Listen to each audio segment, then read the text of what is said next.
नाही, हे म्हणणं पूर्णपणे चुकीचं आहे. मी कोणत्याही उमेदवाराच्या बाजूने अथवा विरोधामध्ये वकीलपत्र दाखल केलं नव्हतं अथवा कोणतेही इलेक्शन अपील दाखल केलेलं नव्हतं. यामध्ये 18 तारखेला छाननी झाल्यानंतर सर्वात प्रथम जर कोण इलेक्शन अपीलमध्ये गेला असेल ते राजेंद्र वाळेकर गेलेले होते. राजेंद्र वाळेकर, निखिल वाळेकर, साधना वाळेकर यांनी अपील दाखल केलेली होती. त्यात एक महत्त्वाची गोष्ट अशी की साधना राजेंद्र वाळेकर हिने तेजश्री करंजुले अध्यक्षपदाचे उमेदवार यांच्या विरोधामध्ये प्रामुख्यानं अपील क्रमांक 6/2025 दाखल केलेलं होतं. त्यामध्ये त्यांचं जे कंटेन्शन होतं की त्यांनी जे निवडणूक चिन्ह आहे त्यात 2 रिकामी ठेवली होती, त्यांच्या मिळकतीचे वर्णन केलेलं नव्हतं, कृषी दाखवली होती आणि बिझनेसचं उत्पन्न दाखवलं, आणि तिसरा मुद्दा त्यांनी उपस्थित केला तर त्यांचा जन्मदाखला हा ग्रामपंचायतीचा आहे. परंतु ह्या बाबतीमध्ये त्यांनी ज्यावेळेस छाननी झाली त्यावेळेस त्यांच्या प्रतिनिधीनं अथवा त्यांच्या वकिलांनी छाननीच्या वेळेस कोणत्याही प्रकारची हरकत घेतलेली नव्हती किंवा लेखी रिप्रेझेंटेशन दाखल केलं नव्हतं. असं असताना कोर्टामध्ये ॲक्सेप्टन्सच्या विरुद्ध अपील दाखल केलं गेलं आणि आज अंबरनाथ नगरपालिकेची निवडणूक जी पुढे ढकलण्यात आलेली आहे, केवळ अध्यक्षपदाच्या नॉमिनेशनच्या विरुद्ध ॲक्सेप्टन्सच्या विरुद्ध अपीलमध्ये गेल्यामुळं आणि त्या अपिलाचा निकाल हा 22 तारखेला येणं अपेक्षित होतं, तो निकाल 25 तारखेला आला, म्हणून ही निवडणूक पुढे ढकललेली आहे. आपल्या सर्वांनाच ठाऊक आहे की नगरपालिकेची निवडणुकी ह्या 2 डिसेंबर ऐवजी आता पुढे 20 डिसेंबरला त्या ठिकाणी होणार आहे.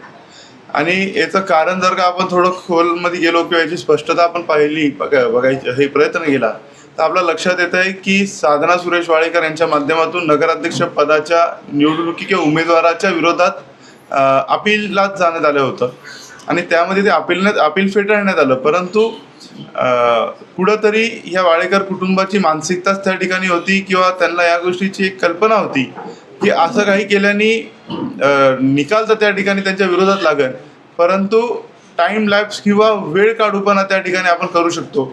आणि त्याचं एक त्या ठिकाणी आज आपण पाहतो की एक जे निवडणुकी आपल्या 18 दिवस पुढं त्या ठिकाणी ढकलण्यात आलं. खरं तर मी आज आपल्या सर्वांच्या माध्यमातून ह्या अशा मानसिकतेचा निषेध करतो. ह्या एका परिवाराने या शहराला 25 वर्ष मागं ठेवण्याचं काम केलं आणि जाता जाता त्यांचे उतरते दिवस जेव्हा लागले तेव्हा देखील त्यांच्या विचारांनी त्यांच्या कामांनी आता काही थांबत नाही. आज संपूर्ण 18 दिवस निवडणुकी पुढं गेल्यामुळं संपूर्ण प्रशासन त्या ठिकाणी व्यस्त झालं, संपूर्ण उमेदवार त्या ठिकाणी त्रस्त झाले, संपूर्ण नागरिक त्या ठिकाणी त्रस्त होत आहे. अनेकांनी त्यांचे तिकीट, मतदार असतील की त्यांनी त्यांचे तिकीट असू किंवा ते गावाचे काही कार्यक्रम असू, भरपूर कार्यक्रम त्या ठिकाणी निवडणुकानुसार ठरवले होते. परंतु आज हे 18 दिवस पुढं गेल्यामुळं प्रत्येक व्यक्ती ह्या गोष्टीने आज त्रस्त होणार आहेत. आज शाळेतले शिक्षक असू किंवा सगळ्या गोष्टी, ज्याही गोष्टी या निवडणूक संदर्भात ज्या अटॅच्ड असतात ते सर्वच यंत्रणा आज त्या ठिकाणी गुंतले गेले. हे शहरामध्ये गेल्या आणखीन 18 दिवस कोणत्याच प्रकारचं विकास कार्य त्या ठिकाणी होणार आहे आणि हे फक्त आणि फक्त एका परिवाराच्या मानसिकतेच्या किंवा एका परिवाराचा आनंद करता किंवा त्यांना सॅटिस्फॅक्शन भेटण्याकरता की या शहराला आम्ही कसं त्रास देतो, या शहराला कसं आम्ही वेटीस धरू शकतो, ह्या विचाराचं एक त्या ठिकाणी उदाहरण देण्याकरता या परिवारांनी आज त्यांच्या चुकीमुळे निवडणूक आयोगाने 18 दिवस आपले इलेक्शन त्या ठिकाणी पोस्टपोन केले. मी खरं आपल्या सर्वांच्या माध्यमातून मी सर्व प्रेक्षकांना ह्या गोष्टीबद्दल स्पष्टता देतो. कुठंतरी इतर पक्षांचं नाव सांगण्यात येतं की त्यांच्या माध्यमातून झालं, परंतु साधना राजेंद्र वाळेकर यांच्या चुकीमुळे किंवा यांच्या हेतुस्फूर्त यांनी कोणत्याच प्रकारचं कारण नसताना, कोणत्याच प्रकारची निवडणुकीला उभा राहण्याची इच्छा नसताना, कारण की त्यांनी यांचा फॉर्म अगोदरच विड्रॉ करून घेतला होता, परंतु विड्रॉ करत असताना कोणत्याच प्रकारची न्यायालयीन लढाई करायची आवश्यकता नव्हती, कोणत्याच प्रकारचं त्या अपीलमध्ये तथ्य देखील नव्हतं. परंतु मी सांगितलं ना, कुठंतरी ह्या सर्व गोष्टींमध्ये काहीतरी टाईम लॅप्स करण्याच्या हेतूने ह्या सर्व काही गोष्टी चालू होत्या.